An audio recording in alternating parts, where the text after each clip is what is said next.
आज जत येथे नगर परिषदेच्या प्रचारार्थ आयोजित या सभेला मंचावर उपस्थित आपल्या सर्वांचे लाडके आणि एक झुंजार आमदार, एक उत्कृष्ट असे वक्ता असणारे आमदार, ज्यांच्या नावातही गोपी आहेच आहे, त्यामुळे गोपीचंदजी पडळकर एक विशेष आपुलकी तुमच्याविषयी आम्हाला वाटते.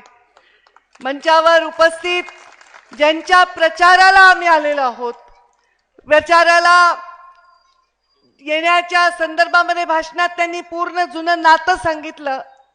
मुंडे साहेबांनीच त्यांचं लग्न जुळवल्याचंही त्यांनी सांगितलं आणि त्यांना मुंडे साहेब जावाई म्हणायचे, तर मी पण त्यांना आता जावाईच म्हणावं लागेल. साहेबांचे जावाई म्हणजे आमचेच जावाई. आणि म्हणून आमचे डॉक्टर रवींद्रजी अळळी यांच्या नगराध्यक्ष पदाच्या उमेदवारांसमवेत उभे सर्व नगरपालिकेला भारतीय जनता पार्टीचे उभे असलेले सर्व उमेदवार, आमच्या सर्वांच्या ज्येष्ठ मार्गदर्शक, ज्येष्ठ म्हणावं लागतं, ज्येष्ठ ते दिसत नाहीत, मी लहानपणापासून पाहते तशा दिसतात, माझं आता म्हातारे झाले तरी त्या तशाच दिसतात. आमच्या नीताताई, अगदी मी लहानपणापासून त्यांना, त्यांच्या तरुणपणापासून, त्या अजूनही तरुणच आहेत, त्या काम करताना पाहिलेलं आहे. पक्षासाठी अत्यंत निस्सीम काम करणारे जे लोक आहेत त्यांच्यामुळेच आज पक्ष उभा आहे. मंचावर उपस्थित शुभांगी बन्नेवारजी, मला वाटतं मागच्या आपण नगर अध्यक्ष पदाच्या आपण उमेदवार होतात आणि विजयी पण झालेला होतात, पण आपण आता आमच्या बरोबर आलेला आहात, कारण आपल्या लक्षात आलंय की नुसतं नगराध्यक्ष होऊन भागत नाही, तर भाजपचा नगराध्यक्ष झाल्याशिवाय विकास होणार नाही. मंचावर उपस्थित संजय कुमारजी तेली, सरदार पाटील, अशोक बन्नेवार, DS कोटी, आप्पासाहेब नामत, सुभाष खांडेकर, वैभव ताड, युवा नेते मोरे, उपस्थित सर्व इथे वडीलधारी मंडळी आहेत, कारण दिसायले टोपीवाले, पांढऱ्या मिशा दाढी झालेले सर्व माझे वडीलधारी मंडळी, त्यांचा आशीर्वाद आहे. युवा बांधव खचाखच सभा भरली आहे, उजव्या डाव्या बाजूला सगळीकडे लोकच लोक आहेत, मागे पण लोक आहेत. आणि सर्वात महत्वाचं म्हणजे आम्हाला सत्तेत बसवणाऱ्या देवाभाऊंच्या लाडक्या बहिणींनो, मला ना कार्यक्रम आणि सभांची खूप सवय. मी वयाच्या 24व्या वर्षापासून माझ्या वडिलांच्या हाताखाली काम करते आणि युवा मोर्चाची अध्यक्षही राहिले भाजपची, तर कार्यक्रमाची मला सवय. पण बऱ्याच वेळा असं होतं की 10,000 माणसं असतात आणि मी एकटीच असते त्याच्यामध्ये कार्यक्रमाला भाषण करायला. पण मी गेल्या काही वर्षांमध्ये बघते महिलांची प्रचंड संख्या ही लोकांना दिसत आहे, कारण मगाशीच डॉक्टर रवींद्रजींनी सांगितल्याप्रमाणे महिलांना राजकारण करण्याची इच्छा आणि त्यांना सुरक्षा वाटत आहे. याचं कारण देशामध्ये प्रधानमंत्री नरेंद्र मोदी आणि राज्यामध्ये देवेंद्र फडणवीसांचं सरकार आहे. त्यांनी सांगितलं की नरेंद्र मोदींनी आम्हाला रांगांमधून मुक्त केलं, रॉकेलच्या रांगामधून, राशनच्या रांगामधून, प्रत्येक रांगामधून मुक्त केलं. एक मला खूप खूप ही गोष्ट नमूद करावीशी वाटते की जेव्हा 2014च्या आधी मी राजकारणामध्ये काम करत होते, फार मोठं प्रश्नचिन्ह माझ्यावर समोर असायचं, कारण जेव्हाही मी गावात जायचे माझ्या माता बहिणींना, गावातल्या लोकांना शौचालयासाठी सुद्धा रांग लावून रस्त्याच्या कडेला बसलेले असायचे. किती वाईट वाटत असेल, किती कुचंबना होत असेल. रात्रीचं गाडी आली की त्यांची चेहरा फिरवायची वेळ यायची आणि आज त्या महिलेची कुचंबना ओळखणारा संवेदनशील प्रधानमंत्री आपल्याला लाभल्यामुळे 10 वर्षामध्ये 100% शौचालय आपण जेवढे ठरवले तेवढे बांधून झालेले आहेत आणि आज माझ्या माता माऊलीची कुचंबनेतून मुक्ती झालेली आहे. स्वच्छता अभियान राबवलं गेलेलं आहे. एका गरीबाच्या घरी जन्म घेतलेला माणूस दुसऱ्या गरीबाचं दुःख समजू शकतो. प्रधानमंत्री नरेंद्र मोदींनी गरीबाच्या घरी जन्म घेतला. आई चुली समोर बसून स्वयंपाक करायची, खूप खोकायची. लहानपणीचं ते चित्र डोळ्यासमोर त्यांनी ठेवलं आणि प्रधानमंत्री झाल्यावर तुम्हाला चुली समोरून उठवून गॅसच्या शेगडी समोर नेण्याचं काम जर कोणी केलंय तर प्रधानमंत्री नरेंद्र मोदींनी केलं. या महिलांचं अकाउंटच नाही, महिलांचं 50% देशामध्ये ही लोकसंख्या असताना अकाउंटमध्ये महिलाच नाहीत. जनधन ही योजना केल्यामुळे आज आमच्या सगळ्या महिलांचे अकाउंट आहेत आणि त्यामुळे तुम्हाला मिळणारे लाभ दुसरं कोणी हडपून येऊ शकत नाही. डायरेक्ट तुमच्या अकाउंटमध्ये आधार लिंक्ड आधार कार्डची संकल्पना काढली आणि आज हे सगळं त्यांनी केलं कारण गरिबांच्या विषयी त्यांच्या मनामध्ये पीडा आहे. आमचे अत्यंत कष्टाळू कर्तृत्ववान मुख्यमंत्री देखील त्यांचे नेतृत्व नरेंद्र मोदी यांच्या पावलावर पाऊल ठेवून काम करत आहेत. या राज्यामधली गरिबी हटवण्यासाठी अनेक योजना केल्या. मुद्रा योजनेसारखी योजना केली, तरुण रोजगारांना भत्ता देण्याचं काम केलं, स्वयंरोजगाराला त्यांनी चालना दिली आणि या मायमाऊलीची स्वतःला सुरक्षा असावी आर्थिक म्हणून लाडकी बहीण सारखी अत्यंत प्रभावी योजना केली. आहेत की नाही तुम्ही लाडक्या बहिणी? आहेत की नाही? सांगा बरं कोण कोण आहे लाडकी बहीण? हात वर करा बरं. हा, असं लाडकी बहीण जोरात सांगायचं. घरामध्ये कोणी आवाज करायला आणि दाबायला तर मी मुख्यमंत्र्याची बहीण आहे आवाज करायचं नाही, जोरात सांगायचं. अरे या माऊलीची कुचंबना कोणी ओळखली हो आतापर्यंत? सांगा मला, कोणी ओळखली? 4 पैसे खिशात नसतात, किती श्रीमंताच्या घरची असू दे सून, माहेरचं कोणी आलं तर तिचा जीव तुटतो. आपला भाऊ आलाय, आपण वाटीभर शिरा तरी करावा. पण आता काय करावं? रवा हात कुलपात, तूप कुलपात करल काय ती? आज तिच्या खिशात पैसे आहेत, ती पावशेर रवा आणल, ती थोडं तूप आणेल आणि आपल्या घरात माहेरून आलेल्या माणसाला गोड करून आपली सुद्धा शान दाखवल. आपल्या वडिलांना बरं नाहीये, आपल्याला माहेरी जायचंय पण खिशामध्ये पैसे नाही. आपण कसं विचारावं? आपल्याला परत माहेरी जायचंय, आपल्या घरात कोणाला तरी बरं नाहीये. एसटीच्या तिकिटाची पण सोय झालेली आहे का नाही? आहे का प्रॉब्लेम? नाही. पुन्हा खिशामध्ये 4 पैसे आहेत, आपण आपल्या भाच्याला वगैरे मुरकुलाचं पाकिट, ग्लुकोजचं बिस्किट घेऊन माहेरी जाऊ शकतो. अरे ही महिला, हिची बचत ही कधी स्वतःसाठी नाहीये. मला सांगा, या लाडक्या बहिणीचा पगार तुमच्या अकाउंटमध्ये आला, तुम्हाला त्या लाडक्या बहिणीचे पैसे मिळाले, मला शपथेवर मी आज सांगू शकते एकीने सुद्धा स्वतःसाठी नवीन पातळ घेतलं नाही. घेतलं का? खरं सांग, शपथ खाऊन सांग. काय एखादं गंठन केलं स्वतःसाठी? काही केलं का? लिपस्टिक फिपस्टिक काही घेतलं नाही. हे पैसे जपून ठेवले.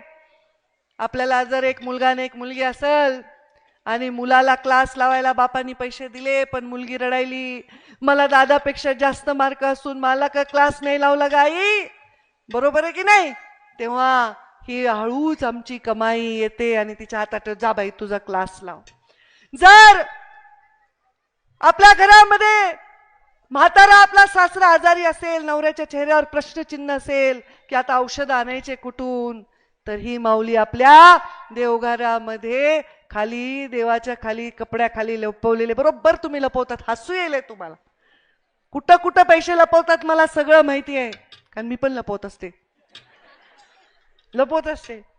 माझा मुलगा तर, मी जर आता 4 दिवसात गेले तर माझ्या कपाटात पैसे कुठे मला लपून ठेवावं लागतं. मम्मी पैसे कुठे ठेवले? अरे तुम्ही पण लपवता. नवऱ्याने मागितले नाही म्हणता येत नाही, मुलांनी मागितले नाही म्हणता येत नाही, डाळीच्या डब्यात ठेवता, साडीच्या घडीत ठेवता, देवघराच्या खाली ठेवता, बरोबर आहे. आणि ही कमाई तेव्हा बाहेर येत असते.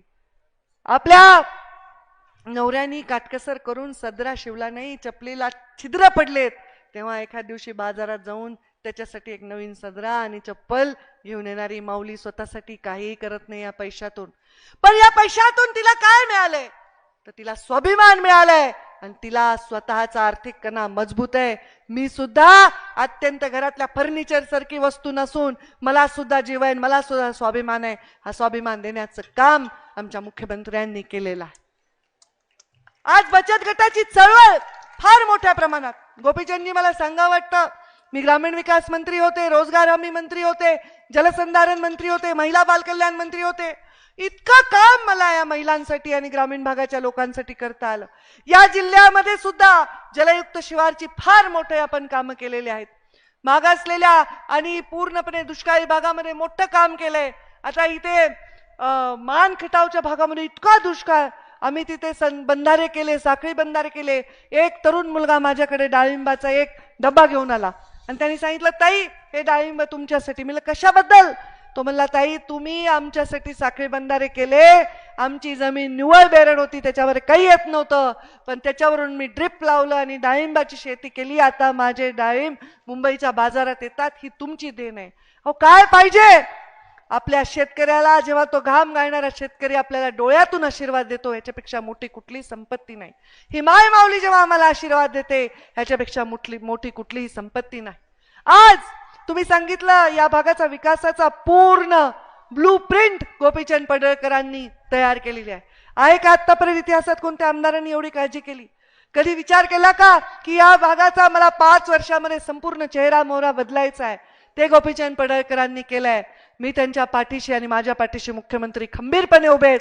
आम्ही हा पूर्ण ब्लूप्रिंट प्रत्यक्षात उतरवू, कारण आमचं कामच असे. हा सूर्य आणि हा जयद्रथ. आमच्या विरोधी पक्षातले आमचे आता मित्र असतात काही, त्यांनी मला सांगितलं, तुम्ही मला भाजपवाले फारच वेडेत. म्हणलं का रे बाबा? म्हणजे तुम्ही आत्ता सांगता विकास करायचा आणि लगेच करता आणि उद्घाटन करून मोकळं होता, लोक विसरून जातात म्हणे पुढच्या निवडणुकीपर्यंत. आम्ही म्हणायचो विकास करू, त्याच्यात करू करू करू करत आम्ही 3 टर्म निवडून यायचो. मग म्हणायचो बरं ठीक आहे, आम्ही तुम्हाला शब्द देतो. 1 लाखाच्या फंड मिळाल्याबद्दल गावामध्ये जल्लोष व्हायचा, फंड मिळाल्यानंतर त्याचं वर्क ऑर्डर निघाल्यावर जल्लोष व्हायचा, त्याचे 10-12 उद्घाटन व्हायचे आणि मग आम्ही कुठं लोकार्पण करायचो. आणि तुम्ही शब्द दिला की लोकार्पण करता. म्हणजे आमचा असाच आहे विकास, हा सूर्य आणि हा जयद्रथ. आम्ही सांगितलं लोकांना की आम्ही तुम्हाला राष्ट्रीय महामार्गाने जोडू, आम्ही जोडलं. आम्ही मुख्यमंत्री ग्राम सडक योजनेने जोडलं, आम्ही जलयुक्त शिवार केलं, आम्ही बचत गटाची चळवळ राबवली, आम्ही लाडकी बहीण केली, आम्ही शेतकरी सन्मान योजना दिली, आम्ही शेतकऱ्याच्या अकाउंटमध्ये डायरेक्ट मदत करायचा निर्णय वेळोवेळी घेतला आणि ती त्यांच्यापर्यंत पोहोचेल ह्याची काळजी केली. गरिबाचंही कल्याण केलं, उद्योगधंदे पण आणले आणि मोठा औद्योगिकीकरण राजकारणामध्ये या राज्यामध्ये करून हे नंबर 1चं राज्य करण्यासाठी आपण कष्ट करत आहोत. रोजगार लोकांना मिळावा ह्याच्यासाठी कष्ट करत आहोत. आणि हे सर्व आम्हाला शक्य झालंय ते आमच्या प्रधानमंत्री नरेंद्र मोदी यांच्या ब्लूप्रिंटमुळे. त्यांच्या ब्लूप्रिंटमध्ये गरिबांना स्थान पहिल्यांदा आहे. दारिद्र्य निर्मूलनाचा, गरीब कल्याणाचा कार्यक्रम त्यांच्याकडे आहे. आणि इथे कुठल्याही जाती धर्माला भेद नाही. माझ्या मुस्लिम बहिणी इथे बसलेल्या आहेत, माझ्या सर्व जाती धर्माच्या बहिणी इथे बसलेल्या आहेत. लाडकी बहीण करताना थोडीच कुठल्या धर्माची आणि जातीची अट आहे, फक्त गरीब बहिणीची अट आहे. आता मला विचारेल हळूच हे वाढणार आहे का हो ताई? म्हणलं नक्की वाढेल ना, न वाढायला काय झालं? आता जे कधीच नाही मिळणार ते मिळाले तर ते काय ते कमी करणार आहेत का? ते वाढेल. पण आता तर ते तपास चाललाय. काही लोकांनी बोगस फॉर्म भरलेत, काही तर भावानीच बहीण म्हणून फॉर्म भरलेत. आहेत ना असे महाभाग आपल्याकडे, काही पुरुषांनी भरलेत लाडकी बहीणचे फॉर्म. ते सगळं छाटणी चालू आहे. नक्कीच ह्याच्यामध्ये वेळोवेळी तुम्हाला सन्मानजनकच वाढ मिळत राहील आणि दिलेलं वचन पाळण्याची आमची परंपरा देखील कायम राहील. आणि म्हणून येणाऱ्या 2 तारखेला, आता खरं तर उद्याच आहे, आज शेवटचा दिवस आहे प्रचाराचा, 10 वाजेपर्यंत प्रचारच आहे आणि त्याच्यानंतर उद्या सकाळी मतदान आहे. डॉक्टरांनी सांगितलं, डॉक्टर असल्यामुळे सकाळी उठून स्वच्छ आंघोळ करा. तुमचं काय म्हणणं आहे? एरवी स्वच्छ आंघोळ करत नाहीत का? रोजच स्वच्छ आंघोळ करतात ते. त्यांचं म्हणणे स्वच्छ मनाने या. स्वच्छ मनाने आल्यावर डोळे बंद करा, बरं आंघोळ करा, देवाला हात जोडा. देवात एक मूर्ती असेल ना महालक्ष्मीची, कशावर बसली आहे? कशावर बसली? आता महालक्ष्मीला कळायचं की कुठं बसायचं, बरोबर आहे? महालक्ष्मी कमळावर बसली आहे की नाही? मग कमळावरच बसून लक्ष्मी आपल्या घरात येईल का नाही? मग आपण काय करायचंय? काय करायचंय? कोणतं बटन दाबायचं? कोणतं बटन दाबायचं? कोणतं बटन दाबायचं? झालं. मग आता तुम्ही निवडून आले ना. आता पुन्हा मला विसरू नका. त्यांनी मला एक मागणी केलेली आहे गोपीचंद पडळकरांनी. आता कसं आहे, गरिबी पाहिलेली आहे, गरिबांसाठी काम केलेलं आहे. मग त्यांनी मला पशुसंवर्धन मधले मागण्या केल्या आणि त्याच्यानंतर त्यांनी मला इथल्या गंधर्व नदीच्या पुनर्जीवनाची सुद्धा मागणी केली.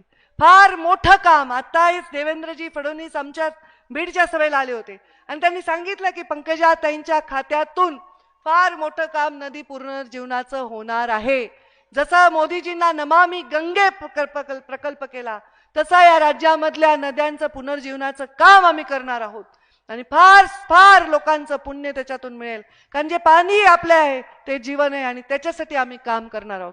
मला तर जीवनामध्ये कमाल वाटते. जलसंधारणाचं जलयुक्त शिवार मी केलं तेव्हाही मला पाण्यासाठी काम करता आलं.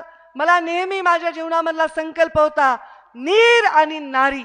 नीर म्हणजे काय काय आणि नारी म्हणजे काय तुम्ही सांगा. देवी आहे, शक्ती आहे. नीर आणि नारीवर ज्यांनी काम केलं त्याला जनता कधीच विसरत नाही, कधीच विसरत नाही. आणि म्हणून त्या गंधर्व नदीचं पुनर्जीवन करण्याचा शब्द मी तुम्हाला देते. हा असा तसा शब्द नाही. गोपीनाथ मुंडेची लेख तुम्हाला शब्द देत आहे आणि तो मी पूर्ण केल्याशिवाय राहणार नाही. दुसरा शब्द तुम्हाला महाविद्यालय पाहिजे. आता महाविद्यालयामध्ये आम्ही खूप आग्रह केला पण हे अधिकार हे युनिव्हर्सिटीला आहेत आणि म्हणून त्यांनी काय केलं एका विभागात एकच महाविद्यालय द्यायचा निर्णय केला. पण तुमच्या मागणीचा सन्मान करून या मागासलेल्या भागातून लोक शिकावे, मुलं शिकावे आणि या भागामध्ये प्रयोग व्हावे वेगवेगळे जेणेकरून आपण आपल्या ज्या जाती आहेत, ज्या आपल्या भारतीय जाती आहेत, गाईच्या, बकरीच्या, कोंबडीच्या, त्यांचं इथे मोठ्या प्रमाणामध्ये काम व्हावं यासाठी या महाविद्यालयाचा सुद्धा आग्रह मी धरेन आणि हे सुद्धा गोपीचंद पडळकरांची मागणी पूर्ण करण्यासाठी मी स्वतः त्यांच्या बरोबर आहे. आता काय पाहिजे आपल्याला? इस हात मत दो, इस हात विकास लो. मत हे विकासासाठी असतात. मोदीजींनी तुम्हाला सगळ्या रांगेतून उठवलंय म्हणूनच रांग एक वाढली आहे ती म्हणजे मतदान केंद्रावरची रांग. या मतदान केंद्रावरची रांग वाढणं म्हणजेच नेतृत्वावर विश्वास असणं आहे आणि आपल्या नेतृत्वाच्या दूरदृष्टीवर विश्वास असणं. त्या नेतृत्व म्हणजे तुमचे नेतृत्व गोपीचंदजी, आमचे डॉक्टर आणि आमचे नेतृत्व मुख्यमंत्री आणि आमचे नेतृत्व प्रधानमंत्री यांच्यावर विश्वास ठेवून महालक्ष्मी ज्याच्यावर साक्षात विराजमान आहे त्या कमळ फुलासमोरचं बटन दाबा आणि आमच्या पूर्ण नगरपालिकेला आणि नगराध्यक्षांना मोठ्या मताने विजयी करा. अशीच मागणी मी आपल्याला करते आणि माझ्या वाणीला विराम देते. धन्यवाद.